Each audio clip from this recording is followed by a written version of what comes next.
Good morning knowledge today topic వచ్చేసి current affairs. Let's start the topic. సైనిక దళాలకు పూర్తి స్వేచ్ఛ, పహల్గాం ఉగ్రదాడికి ప్రతిస్పందనపై నిర్ణయం భద్రతా బలగాలదే.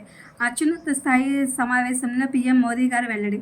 త్రివిధ దళాల అధిపతులతో ఢిల్లీలో భేటీ. రక్షణ మంత్రి, సిడిఎస్ జాతీయ భద్రతా సలహాదారు హాజరు. భారత్ పాక్ మధ్య మధ్యవర్తిత్వానికి సిద్ధం. ఐక్యరాజ్య సమితి సెక్రటరీ జనరల్ ఇరు దేశాల సంయమనం పాటించాలి. చైనా ఐక్యరాజ్య సమితిలో భారత్ పాక్ ప్రతినిధుల పరస్పర ఆరోపణలు. జమ్మూ కాశ్మీర్లో నియంత్రణ రేఖ వెంట 5వ రోజు పాక్ కాల్పులు. జమ్మూ కాశ్మీర్లో 48 పర్యాటక ప్రాంతాలు మూసివేత. వార్షిక రుణ ప్రణాళిక 6.60 కోట్లు. వ్యవసాయ రంగం లక్ష్యం 3.60 కోట్లు. ఎస్ఎల్బీసీ సమావేశంలో ఆవిష్కరించిన సీఎం చంద్రబాబు నాయుడు గారు. మెగా డిఎస్సీలో ధ్రువపత్రాల అప్లోడ్ ఐచ్ఛికమే. ఎస్సీ, ఎస్టీ, బీసీ, దివ్యాంగుల విద్యార్థులకు అర్హత మార్కులు 40% తగ్గింపు.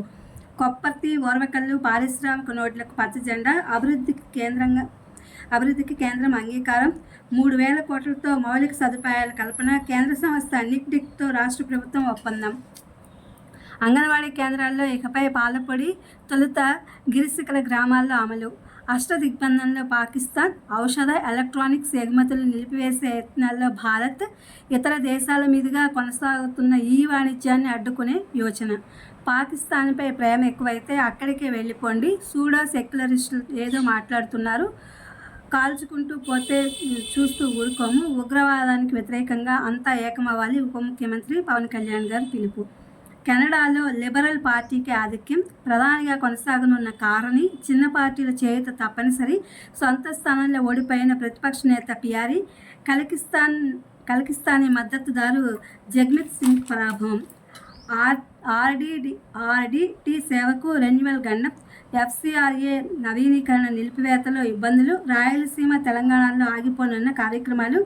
రాష్ట్ర ప్రభుత్వం చొరవ చూపితేనే పరిష్కారం. ఇది ఫ్రెండ్స్ ఏపీకి సంబంధించిన కరెంట్ అఫైర్స్. ఇది డిఎస్సీ అండ్ అదర్ కాంపిటేటివ్ ఎగ్జామ్స్కి యూజ్ అవుతుందని ఈ వీడియో అప్లోడ్ చేస్తున్నా. Please my channel like, share, subscribe and comment. Thank you for watching. Thank you for your support.